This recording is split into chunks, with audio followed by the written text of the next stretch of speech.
Let's bring in Karl Widerquist. He's an economist and professor of philosophy at Georgetown University here in Qatar. Great to speak to you, Karl. Now, as we see these two nations, I mean, they're competing in an extraordinary way to raise tariffs. Are we, as the consumers, the helpless consumers, simply watching in real time prices rising? Oh, yes. Even though you might think, well, it'll take a long time for those manufacturers to start getting here and that work its way to the supply chain to me as the consumer. But the thing is, then your reaction is, well, I should go out and buy more now. But then the retailer's reaction is going to be, well, people are coming in to buy more now. I should raise prices now so they don't run me out of my stock and I've got a chance to make money before I've got to pay those tariff fees. So, yes, we should see a rapid increase in prices. OK, well, let's take a little closer look at the trade between these two giant partners, China and the US, because it's worth around $500 billion a year. There we can see that on paper, most of that trade is from China to the US, a little over $400 billion. But, of course, there is some from the US to China as well, at more than $140 billion. But, of course, it's not that simple, is it, Karl? We've got a great variation in the type of products that are being sent. We've got raw products, such as oil and soybeans, but then also finished products, such as aeroplanes there, and even Hollywood movies. So could you explain sort of the significance of these type of products for us? Yes, well, the oil, the oil and the soybeans are pretty basic products that China is going to disrupt its own supply chains by putting tariffs on those. However, China may be very willing to do that in order to strike back at the U.S., and the people are likely to support that as a response to what is quite obviously Trump's bullying.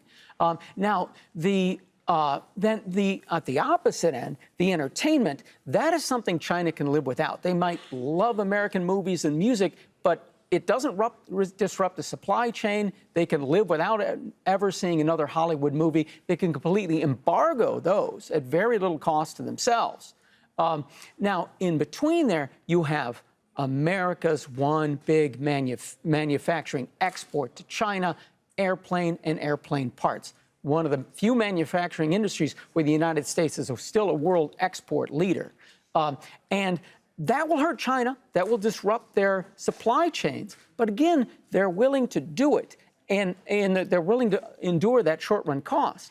And in the longer run, they say, well, if the United States has proven itself to be a bullying, unreliable trading partner, their natural reaction is, so well, we've got this. We've got Airbus in Europe. They're very unlikely to try the same kind of stuff. Over the years, we should gear up towards buying more from Airbus and much less from Boeing. It's interesting that you bring in the Chinese people being able to endure pain, at least in the short term, of rising prices. Because, of course, Trump campaigned literally on this, on bringing down the price of eggs, of bringing down consumer prices.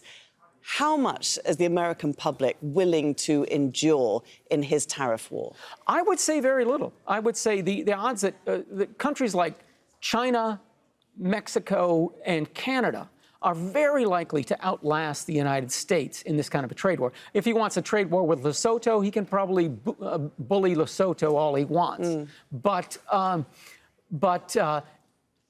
China, Canada, and Mexico are very big countries, very export-led countries, and when they feel bullied, when you have a trade war, you're putting costs on yourself and your trading partner. And Trump is saying, well, if we endure these costs for a little while, we're all going to be better off in the long run. Well, I doubt that's true, but there's going to be a lot of costs for a while, and those three countries can make those costs worse for the United States. And the American public is going to say, you said this is going to make us richer and it's making us poor. Whereas in those other states, the country is not saying I'm doing this to make you richer. They're saying I'm doing this, we, the government, are doing this responding to a bully. And the public loves it when their government stands up to a bully. They'll be willing to endure cost for a very long time if they feel like it is their own government standing up to a bully. So I expect those countries to outlast the United States in a trade war. And of course, this is going to have global impacts, as we've seen the way that global trade exists. And the UN Trade Agency says that these tariffs could actually have a worse effect on developing countries than even cuts to foreign aid. Can you explain that? Yeah, well, a lot of developing countries have their one big export. And you tariff that one big export, and that just reverberates around the whole economy, because most of what they're buying is manufactured in other countries, and they're getting that foreign currency from that one big export. That is really going to hurt them. And with these little countries that the United States is targeting along with the big ones, that's gonna cause a lot of pain in some countries that really can't afford it, and that really aren't. Lesotho, what is they? I think it's diamonds that they're sending. You know, they're not really having a major impact on the United States trade deficit by sending some diamonds and gold to the United States. And it's like we're stepping on a flea and not even noticing how much harm we're doing to what's real people, not just a flea. Indeed. Okay, Karl Widerquist, many thanks indeed for coming in.